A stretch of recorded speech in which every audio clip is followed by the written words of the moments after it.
Дүйнөлүк маданияттын туу чокусунан болгон Манас эпосунан үзүндүү айтуу менен башталган ынтымак фестивалында Теңир Тоо жересиндеги мектептердин таланттуу окуучулары өз өнөрлөрүн өргө чабышты.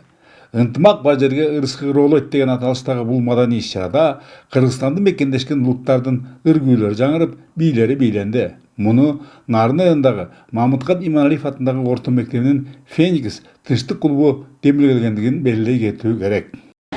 Феникс тынчтык клубуна деген 16 мүчөбү бар. Андан сырткардагы 8 класстан 11 класска чейин өзүнчө ыктыярчылар да бар да биздин Феникс тынчтык клубуна. Буга мүчө болгондон кийин биз өзүбүз коомдо кандай алып жүрүшүбүздү, өзүбүздүн эркиндигибизди, укуктарыбызды билдик. Ал эми баардан мурда ынтымак таңызланган фестивалда чет өлкөлүк кыздын, кыргыздын жалын бийин кадыресе аткарышы узакка созулган кол чабуулар менен коштолуп, жалпысынын жарпын жазды.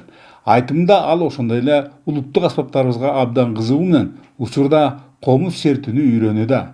Мына ушунун өзү эле улуттар менен элдерди жакындаштыруунун, биринин маданияттын экинчиси урматтоонун мыкты далили эмеспи? Мисалы мен кошуна жашаган адамдын аркын салтын сыйлашым керек. Ал мени. Ошон үчүн бул жерде баягы ар ким эле өзүм дегенде болбойт. Мына баягы Советтер Союзу кезинде Совет эли деген чоң түшүнүк болгон. Совет эли деген бул бир эл сыяктанганда, ошол сыяктуу кыргыз жараны деген бул бир эл, бир жердеги жашаган ынтымактуу эл деген түшүнүктүбүз керек. Нарын облусунда мына ушундай кызыктыкты көздөгөн 10го жакын тынчтык клубтары бар. Алар эң аввалы сүйүктүү мекенибиздеги этностор жана региондор аралык ынтымакты жайылтуу менен алек. Ошону менен бирге эле диний мамилелерди жана көп түрдүктүү сыйлоонун алкагында жогорудагы иш-чараларды уюштуруу аркылуу түшүндүрүү иштерин жүргүзүшөт. Бул багыттагы аракеттер Нарын районунда купулга толоорлук. IPD эл аралык уюму тарабынан биздин Нарын району ошо бир долбоор утуп алдык эле. Долбоорго бизден 5 мектеп катышкан. 5 мектептин ичинен 3 мектебиз ошо 46 миң сомдон биздин окуучуларыбыз долбоор жазышып, кыргыз жараны концепциясын элге жайылтуу максатында ошо 46 миң сомдон утуп алышты. Андан сырткары дагы ата-энелердин кызыгуусун арттырып атат.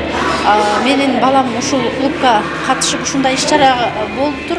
Үйгө сонундарды айтып келди, бул эмне деген иш-чара эле деп ата-энелер келип азыркы күндө кызыгуу күчөп жатат. Сөз соңунда кыргыз жараны концепциясынын чектериндеги Теңир Тоолук өнөрлүү окуучулардын ырлары жана бийлери менен коштолгон ынтымак фестивали Нарын шаарындагы Жумамүдүн Шералиев атындагы балдардын искусство мектебинде өткөндүгүн айталы. Бөлөкбай Шеримбеков, Айдын Төлөбеков, ЛТР Нарын.